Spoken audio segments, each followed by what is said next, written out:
Okay, so about the Maikai, you probably already know some of this, but it was designed by McKirahan, who was only 28 years old at the time. And his clients, Bob and Jack Thornton, were brothers. They were from Chicago, and they had discovered Fort Lauderdale during a spring break visit.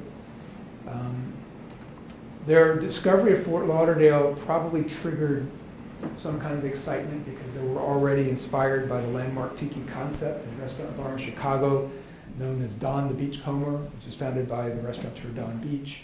And Don Beach had these beachcomber type restaurants, places like Las Vegas, LA, Chicago. And so these brothers thought, gee, you know, South Florida is perfect. It reminds you of a tropical paradise. And then they met McKirahan, who, as we know, served in the South Pacific during the World War, who probably had this similar sort of fascination and appreciation of the tropics, Polynesian culture. And so this restaurant came to be. The success of the Maikai really, I think, established McKirahan in this very specific market of themed architectural environments, way before Disney perfected this art. But although the original A-frame roof structure has been modified and there's been additions over the years, this main space still exists today. And what's interesting is that this dominant space was once roofed with thatch, which we see here, and many of us recall the thatch up until, about 10 years ago, when the fire marshal prohibited them from restoring the thatch, even though thatch is widely used around the world, particularly in the UK, Germany, and other advanced industrialized countries. Thatch is self-extinguishing, it's slow burning, and if installed properly is quite fireproof with proper installation and materials. So again, appreciation, knowledge can go a long way if we can only convince the fire marshal of that. And I'm going to move on beyond the Maikai because I think it was significant as a starting point for some other work. Here's an image of the Americana Hotel that once graced the east bank of the Intracoastal across from Port Everglades. And remember, there was an effort by the city to relocate this entire shell structure, hyperbolic shell structure, to Welcome Park near the airport. I think that idea kind of fell apart, but it was an attempt at least to conserve that building and relocate it. But working with D.E. Britt, structural engineers, McKirahan designed a landmark building that many of us may recognize, the Castaways Motel on North Collins Avenue, Sunny Isles. He actually did an addition to this hotel, but the addition gave this hotel its identity. This is the tea house, hyperbolic concrete structure, only 2.5 inches thick, that enclosed this tea house. And the roof, and the Florida architecture is mainly black and white photos, but this was a color photo because the roof was covered in gold foil, then laminated with a UV resistant vinyl that captured the changing color of the sky and reflected in a very interesting way the environment. McKirahan was not afraid, again, to incorporate whimsical elements and borrow stylistic themes from the Far East. And as I said before, architecture critics of the time would regard this work as garish or kitsch, and this probably contributed to the demise of the building. It was torn down in the 80s, I think. But only recently has this been critically appreciated, particularly if you think about the work of Morris Lapidus. So once derided, now appreciated. The Moon Gate defined the entry portal to this tropical island village. Clearly shows influence of Southeast Asian, Pacific, and traditional Japanese motifs, all combined. The porte cochere, or motor entrance to the resort, featured also a golden roof, so this was covered in gold. But it also featured these sort of Thai, Naga snake-like projections from the ridge line. Again, but the telltale V-shaped pipe columns skillfully integrated. So this modernist element integrated with the traditional Oriental motifs. Question? How do you do the engineering on these big, things like that, so they didn't just fly away in hurricanes, you know, and big winds. How is it that that does not affect a structure like that, or like the club, you know, with the big V? You mean the V column or the Yeah, that doesn't look very. Well, steel acts in tension, okay, so the steel V, when you have, the main force in a hurricane is uplift. So the pressure trying to pull this roof off is pulling on these steel tubes. And steel is very good in tension, not so good in compression. So it's pulling, and while it's pulling, notice the chunk of concrete that this is embedded in. Concrete's really good in compression. So this steel tube probably goes all the way to the bottom of that concrete, and it's pulling. So the concrete's acting in compression, the steel's acting in tension, and it's working together. So that's a simple way of saying it. And then we get into the detailing of the spacing of these elements and how it's all tied together. It's woven like a fabric to deal with those forces. Interesting, yeah. And McKirahan was one of those architects that was able to understand structure to the point where he could treat it aesthetically. Okay?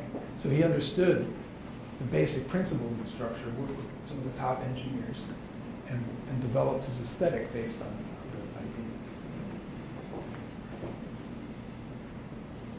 Now his talent really, in my opinion, resides in his ability to mix these sort of modernist elements, ideas, innovations, with strange and exotic references to different architectural styles. In the domestic sphere or the residential market, let's see, let me skip ahead here. We can see him incorporating similar ideas. This demonstrates how spaces flow. So for example, we're in this, what is known as the Florida room. In many cases it was a dining room. Florida room, which is actually a couple steps below the main living space, looking out onto a porch. But notice this roof canopy spans all of it. So you have this reading, if you will, this reading, this perception, no matter what space you're in. You have this perception of the entire space. That's known as visual transparency or phenomenal transparency, being able to see through into another space and beyond, and have it be legible. You get a sense of the limit of that. At the same time, you're aware of the immediate surroundings. So this dual reading of space is a hallmark of very refined modernist thinking. Okay? It was laid out in a book by Colin Rao, who was an alcoholic who wrote in a very complex and difficult way. But in any case, this notion of phenomenal and visual transparency is something we see developed as early as the work of Corbusier. But in this case, we have a very clear example in the work of Chuck McKirahan. What's the year on this one? The year of this one, it's 1950 something. And is this Bermuda? It's known as the Bermuda Residence. It's in South Florida. It's in Fort Lauderdale. In fact, it's in Harbor Beach. The reason I asked was because with this, there's no way that this could have been air conditioned. If I can maintain, Correct. The design that you were just talking about. Correct. The only way to air condition it would be maybe to air condition from below. Underneath. Yeah. And we do slab on grade most. Or be very clever. I mean, there's really no way to run a duct through that Right. space. You'd have to find a way to aestheticize that. Yeah. And that's another key element that I was going to get into, is that you look at the floor plan of this building, we see the spatial strategy for climate response. And we live, as you know, in a hot, humid climate. We're used to air conditioning. In fact, we're so used to air conditioning that we feel we can't live without it. And particularly the new generation, we're born and raised in it. You could be out in nature, and they're like, when are you going to turn the AC on? I'm not camping, right? But the strategy for climate response incorporated not just these different levels of enclosure, but also in attention to the kind of spaces we're creating. Igor Polovitsky, the architect I mentioned earlier, was the first one to actually document a strategy for this, and he had 4 levels of indoor-outdoor space, but we see this consistent across the modern architects, the better ones. And what McKirahan here does is this is the porch. So the porch is exposed on one side, there's just an insect screen separating it. Transparent on 2 sides, with the sliding glass doors, and then there's a window here into that bedroom to provide ventilation for that bedroom. So this is an enclosed exterior space. It's relating more to the garden. But as you move inside the house, the next level will be the living room and Florida room, which are pretty much open on two sides, sort of enclosed on two sides where you have the private spaces, the bedrooms, the kitchen, and another bedroom, utility room. But it's completely ventilating in this direction, and the roof protects it. So it's connected to the exterior, but it's enclosed a degree further than the porch. And so this provides for that cross ventilation because air movement is critical in a hot, humid climate. And so the main living spaces capture most of the breezes, and then the other spaces with at least 2 windows in each room capture both the breezes coming from the outside, but also some of that breeze is moving from the main spaces through the doors into the room. So this circulation of air was a critical feature of the design of many, of all buildings designed by these masters. Another project known as the Scott Residence is interesting because here's where he blends, again, modern and traditional Oriental concepts in a residence. This particular client was a retired Westinghouse executive, and he and his wife had just completed a leisure trip to Japan. They had an extensive collection of Japanese art. Oh, there you go. And they wanted a backdrop for their art collection. So McKirahan provided that setting. They had a collection of minimalist modern furniture, which, if you understand a little bit about traditional Japanese culture and aesthetic, is based on minimalism. And Frank Lloyd Wright was very inspired with his trip to Japan. So there are tie-ins, really interesting tie-ins with modern architecture and sort of primitive indigenous architecture, whether Japan or other parts of the world. But McKirahan really exploited this Japanese idea. He had very wide sliding glass door elements that slid like soji screens, connecting the interior spaces with this garden space. So this image shows the visual transparency taken from inside the garden, through the living room, through the doors, out to the yard beyond. And if you really look at this photo closely, there's a pretty conventional residential development beyond. The front of the house featured a bamboo wall, which is really there for decoration. It had no apparent function. He was not afraid to deploy these elements. But behind it is a concrete screen, which acted as a way to ventilate and provide light into the garden. The roof kind of recalls a bit of the Japanese form, although in Japan the roof is a dominant form. This was subdued because in South Florida, a low-sloping roof functions better in high-wind hurricane conditions. It reduces the uplift forces.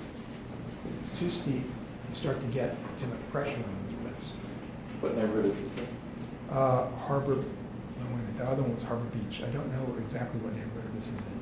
Sea Ranch Lakes. Sea Ranch Lakes? I think it was in Sea Ranch, yeah. So what's interesting about this house, I'm going to spend some time in the floor plan, that's the floor plan, is that we have, again, this garden court and screen lanai, both porch elements, both covered. This was not open to the sky. This had a structural porch system. Part of it was translucent panels and part of it was screening. And the lanai was screened entirely on the sides as well as the roof. But these are those outdoor-indoor spaces. The apparent entrance that we saw in the first photo with the front door and the screen wall and the bamboo screen, one would think is here. But look where the foyer is. So what that is telling me is that this has more to do with a very traditional Japanese concept, which dates back to the Heian period, it was throughout the 1st century. It's known as Shindenzuku, which is the aristocratic house form for Japan. And the house encloses the garden, and the entrance is deep inside. So that's the typology of an aristocratic Japanese house, which he employed. These clients wanted the feeling of Japan, some of these Japanese concepts. So this apparent front door gives way to the garden, which then, once you're inside, you proceed processionally to the actual entrance of the house, and the house embraces the garden. But the principles of cross-ventilation are also at play here.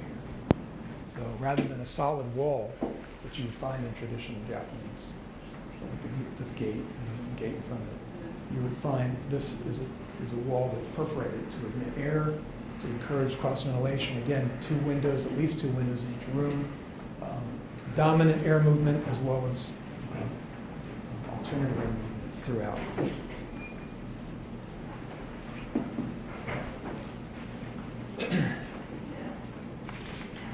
So down the street, and we're getting near the end here, from the Maikai, there's another project that we recognize is now known as Ferguson's Kitchen and Bath on Federal Highway.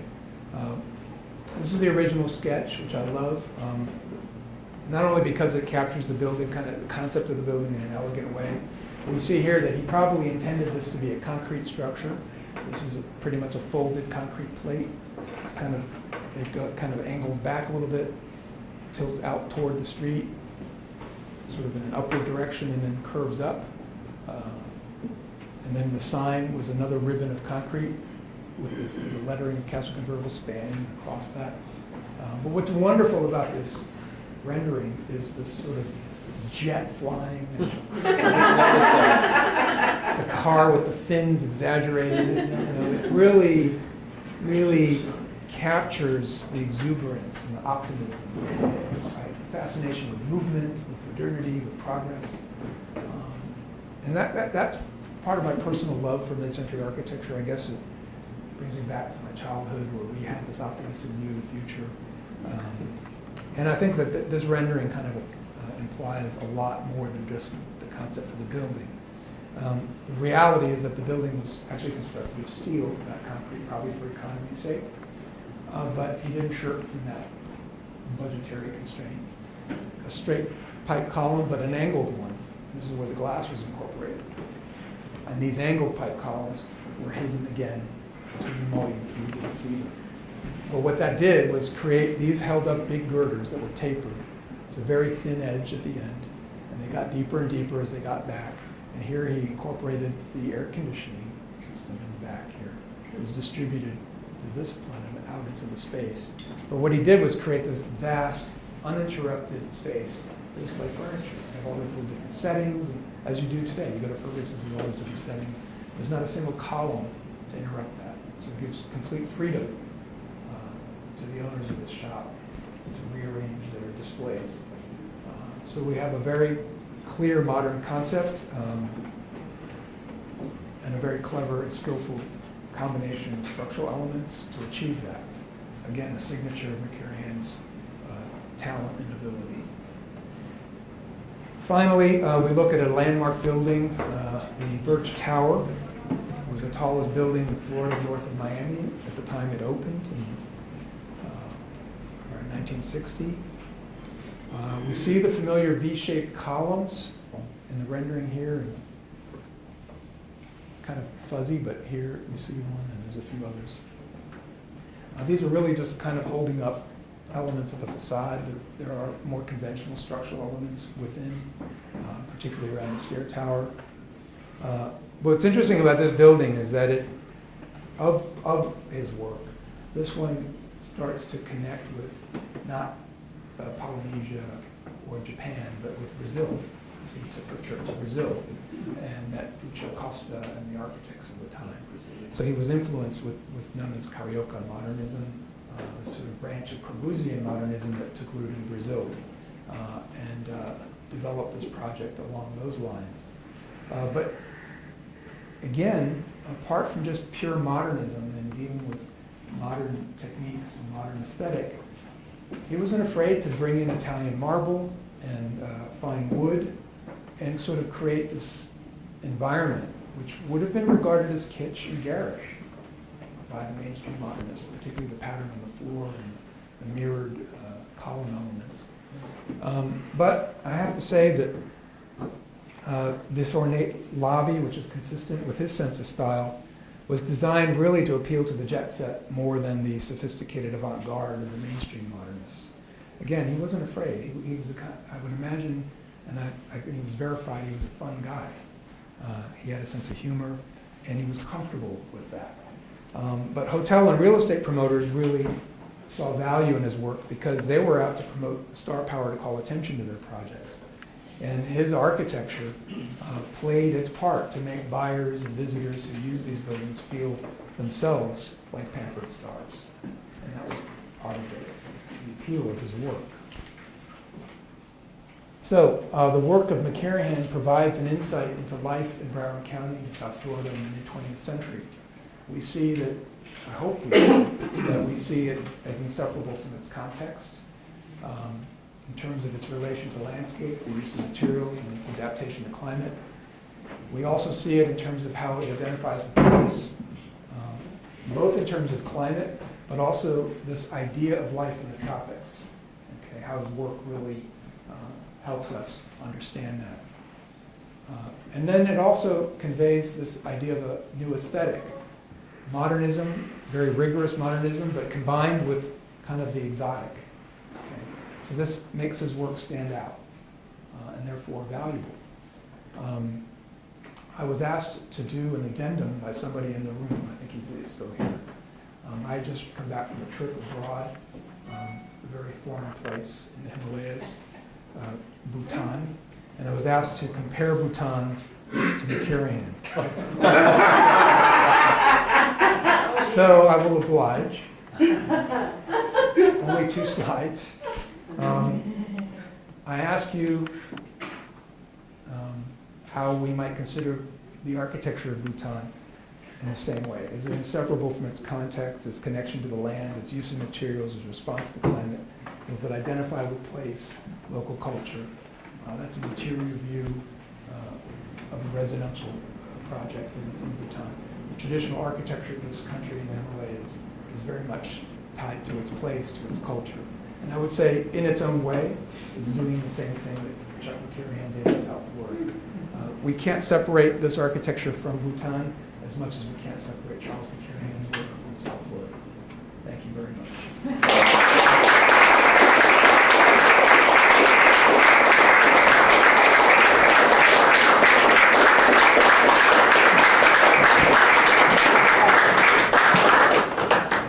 There's some questions. Any questions? I just want to say that it's so nice to see that work still around so prevalently in South Florida. And I have a service business and I drive for a living, and I can spot one of those buildings before I even get to it. The bean poles, the jalousie windows. I have a lot of work that I do on Isle of Venice, and it's sad to say that on Isle of Venice there was a lot of those kitschy, really funky 50s motels, and you drive down that island today and it's a condo canyon on both sides. And they're ugly. I mean, they're 3 stories, they're right up to the street, there's no scale, and we're losing that. And this is so good to see people get interested in this era and this valuable architecture that's unique to our area. And it seems to me like the buildings that went condo years ago are the ones that are still here. And the ones that were singly owned are the ones that are easily sold off and demolished. So, and that's what I think why we see some of these that are still standing is they're mostly condo. And I hope that in the future that, we can get some sort of protection before we lose more. They're so interesting and part of us. So, that's my comment, it's really not a question. It's a good comment. Okay. Thank you. Randall. I was wondering if you could compare the mid-century modern of the Miami area with the mid-century modern of the Fort Lauderdale area. Compare? Is there a distinction? Do you see a distinction? What was the question? I think, well, can I compare, or is there a distinction between the mid-century modern architecture of Miami and the mid-century modern architecture of Fort Lauderdale? I have to say that many of the architects, both in Fort Lauderdale and Miami, worked in both places. So there really isn't much of a distinction. There's probably more, well, if a distinction can be made, it would be mainly along the lines that Broward County is defining architecture, unlike Miami, because Miami Beach, for example, has a density of Art Deco buildings, predate mid-century modern. Broward County is defining architecture as mid-century modern because it was the architecture of the most explosive period of our growth. And some of the most talented, clever, understated buildings are here in Broward County. And I think that's what I would say would distinguish it. A lot of the modernism in Miami is woven into the fabric of the city. There's excellent work down there. You had excellent architects. And probably the most notable is Igor Levitsky, but Robert Law Weed designed buildings in Miami, Fort Lauderdale, all the way up to Boca Raton. He designed the breezeway at FAU's main campus. So these architects were very fluid. They stuck to the East Coast, but they designed projects up and down the East Coast. But I think Broward County was growing up at that time, and the people that were attracted here were young. They were just moving in with their families, and it was part of their lifestyle. Modernism just fit right into that sort of open environment. At least I remember growing up, you know, riding in an Impala with the windows rolled down, going home to a terrazzo floor with a jalousie window. It was just part of how we lived, and it was who we were. I was just going to say that because we grew up here, the people that did not grow up here, now they see the city, they don't understand how living without air conditioning could even have been functional. But there weren't as many buildings here then. There were not as many tall buildings, and also the trees and whatnot were not as mature, so they weren't blocking the wind. There was a lot more room for the air to move, and it really wasn't, sometimes it wasn't very comfortable, but in general, it was just what we were used to, and there was air moving at that time. I People would don't argue, understand that. I would argue there's air moving still today, but what's happening is that the air conditioning motors are generating a lot of heat. They create a heat island effect, and between the amount of cars, the amount of air conditioning motors, it's generating a lot of artificial heat. When you're in a downtown environment, the tall buildings actually create more wind. It's very breezy. Places like Singapore, which are very high density, have high-rise buildings that are designed for cross-ventilation.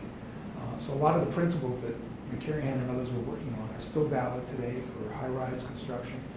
The big challenge with dense environments was privacy. Being able to not hear your neighbors. But again, that was a feature of living in South Florida. We used to hear our neighbors all the time. Another element I hear frequently as being something that affected how people lived and what they had to do differently in their homes was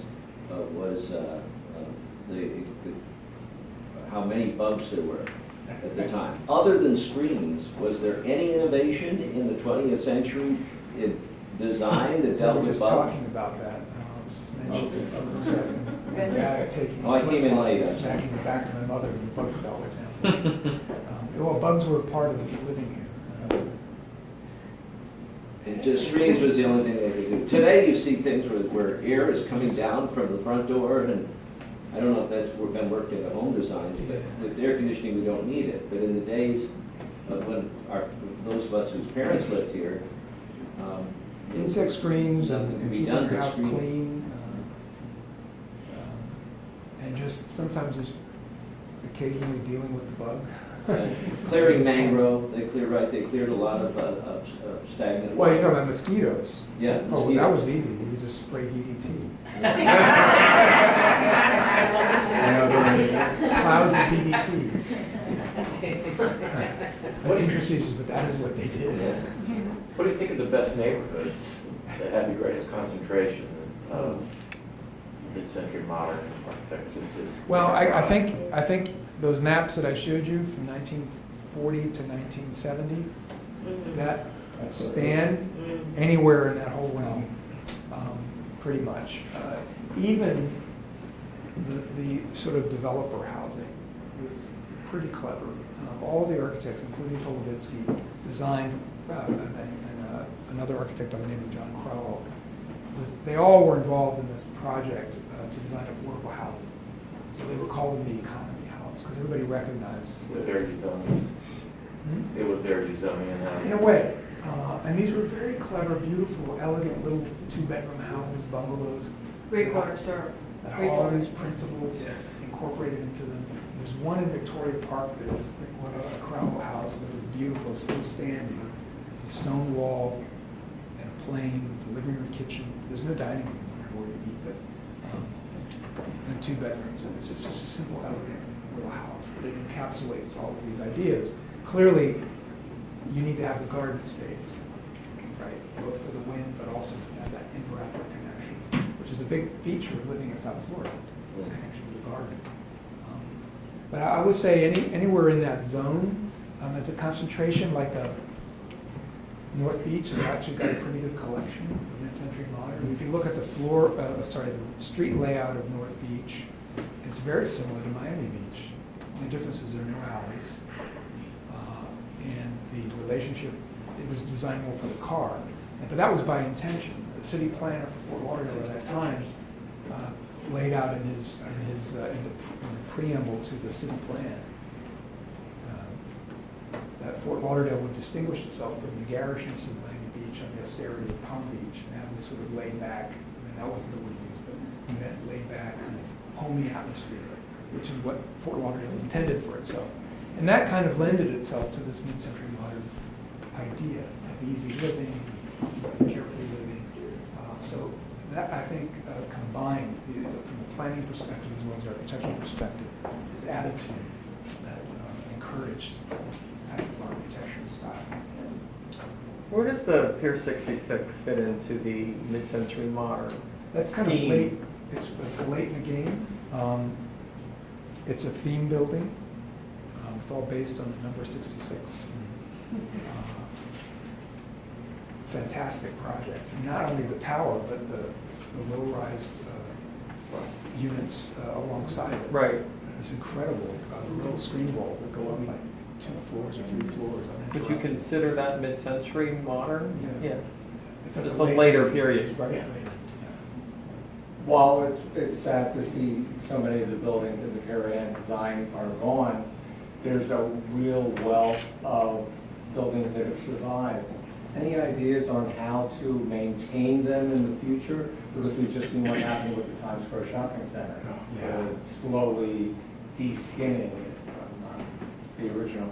Yeah, it's just that if you appreciate what you have, you work to restore it. I mean, you know, I travel a lot, and I'll go to places in the United States, and like the downtown of Amityville, Long Island, where my father was born, is the same as it was when he was a kid. They just maintain the buildings, they restore the brick, they repoint it, they don't just tear it down. And we're just, something about our culture here is too eager to tear down. It's easy to say, it's much easier to tear it down and start from scratch rather than restore it. It just takes a little effort and care.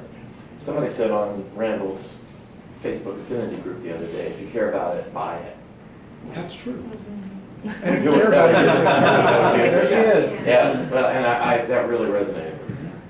But we can't rely on that, because if we did, there wouldn't be any historic sites.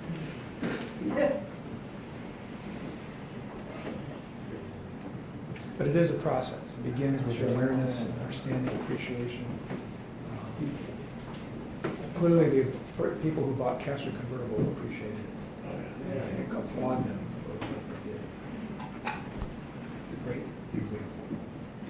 Even though they didn't restore the slanting windows. No, Yeah, no, yeah. but, you know, when it comes to impact resistance, there's certain Yeah. accommodations that we made. But, you know, the technology for all this is advancing to the point where they probably could restore it and still have an effective barrier.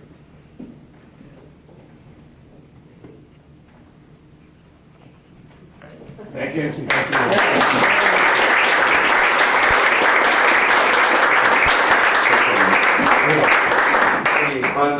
I'm Art Bengucci. I'm the new president of the Historical Society, and on behalf of the Historical Society, we would like to thank you with this Thank you picture very much. of one of McKirahan's buildings.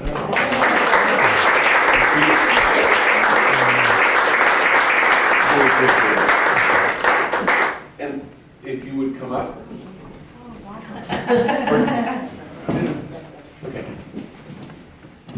We also have a presentation related to Mr. McKirahan. And actually, I was quite good friends with his son, Charles, who's also an architect here in town. But this is for you and for your brother. So thank you so much for having shared your stepdad with us.